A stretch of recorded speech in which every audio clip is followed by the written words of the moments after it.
क्या देखा है कि लगातार जी, 23 मई 2026 को मैंने कानपुर जोन का पदभार ग्रहण किया था और आज लगभग 1 महीना होने को आ रहा है। मैंने जनपद के जोन के 8 जनपदों का दौरा कर लिया। आज ये 8वां जनपद है जिसका मैंने दौरा किया है। ये मेरी फेमिलराइजेशन विजिट्स हैं। इन सभी जनपदों के बारे में मैं एक फर्स्ट हैंड इंफॉर्मेशन लेना चाहती हूँ कि जनपद की क्या समस्याएं हैं, क्या चैलेंजेस हैं और इनको किस तरह से हैंडल किया जा रहा है।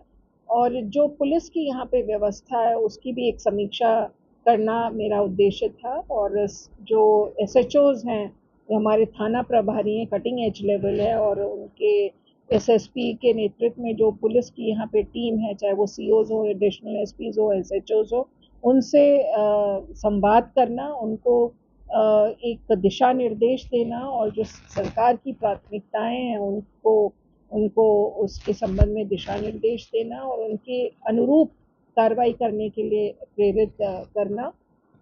मैंने यहाँ की कुछ समस्याओं को समझने का प्रयास किया है और उस पर आगे भी दिशा निर्देश जारी रहेंगे। मेरी समझ से यहाँ की जो जनपदीय पुलिस है, अब तक की इन्होंने पिछले 1 महीने को जो मैंने देखा है, काफ़ी सराहनीय कार्य किया है। कुछ उपलब्धियाँ भी रही हैं।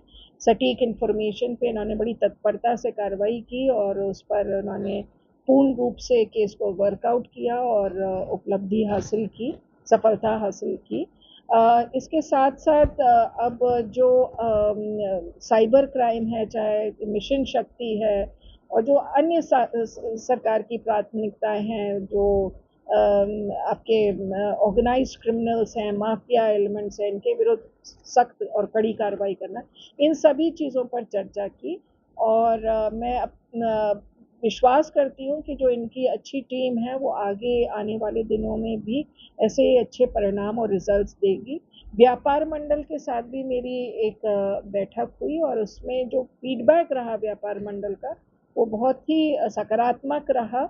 और मेरे ख्याल से जो इंटरेक्शन इनका है वो बहुत ही रेगुलर और कंसिस्टेंट है, जिसके कारण इनकी समस्याएं जो व्यापारियों की हैं और जो व्यवसाय में उनको व्यवधान किसी तरह से कानून व्यवस्था के कारण यदि यदा कदा आते हों, तो उनका समाधान भी निश्चित रूप से हो जाता है और बड़ी तेजी से होता है, क्योंकि उनके फीडबैक से मुझे महसूस हुआ कि यहाँ पे सभी संतुष्ट हैं और न केवल संतुष्ट हैं, उनकी पुलिस की कम्युनिटी पुलिसिंग में सहभागिता भी बड़ी अच्छी और मजबूत है। इसके साथ साथ मैंने जनप्रतिनिधि जो यहाँ पर हैं उन सभी का भी आह्वान किया, उनसे मिलने के लिए मैंने एक रिक्वेस्ट किया। तो कई जनप्रतिनिधि यहाँ पर अवेलेबल हुए और उनसे संवाद हुआ। उनकी भी प्रतिक्रिया जनपदीय पुलिस के प्रति बड़ी पॉजिटिव थी।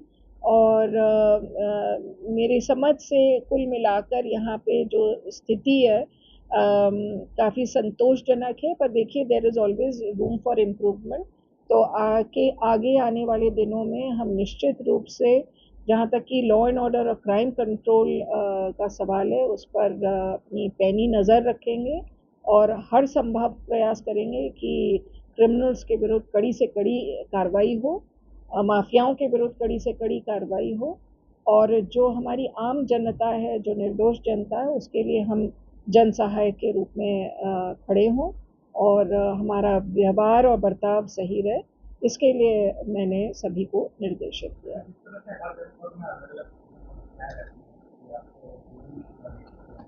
इस तरह से अब और डायरेक्शन दी गए हैं आप सबको की समस्याएं ज़्यादा तो बॉर्डर का जिला है क्या जी, वही आपने जो बात सही इशारा किया कि ये एक बॉर्डर का ज़िला है, भिंड से, मध्य प्रदेश के भिंड इलाके से यहाँ पे लगता है, तो निश्चित रूप से बॉर्डर इश्यूज़ कुछ ना कुछ रहते हैं। कभी क्राइम और क्रिमिनल का मूवमेंट रहता है, कभी किसी ना किसी तरह की अवैध गतिविधि रहती है। परंतु इनका जो अभी तक की कार्यशैली और प्रणाली रही अच्छी है, और मैंने निर्देश इनको दिया है कि ये एसएसपी लेवल पे भी एक इंटर बॉर्डर कोऑर्डिनेशन बैठक करें, डीआईजी लेवल पे भी और आगे भी, और जहाँ तक कि संभव हो बॉर्डर्स को सीसीटीवी से भी आच्छादित करें। और जनपद में भी सीसीटीवी के प्रयोग से करीब 11,000 प्लस सीसीटीवीज हैं और यहाँ पर हम एक कमांड सेंटर भी स्थापित करना चाहते हैं। और निश्चित रूप से ये सीसीटीवी लगने से पूरा एरिया हम क्राइम कंट्रोल के पॉइंट ऑफ व्यू से जब ये सीसीटीवी से आच्छादित हो जाएगा तो crime control point of view से निश्चित रूप से हमको अच्छे परिणाम मिलेगा।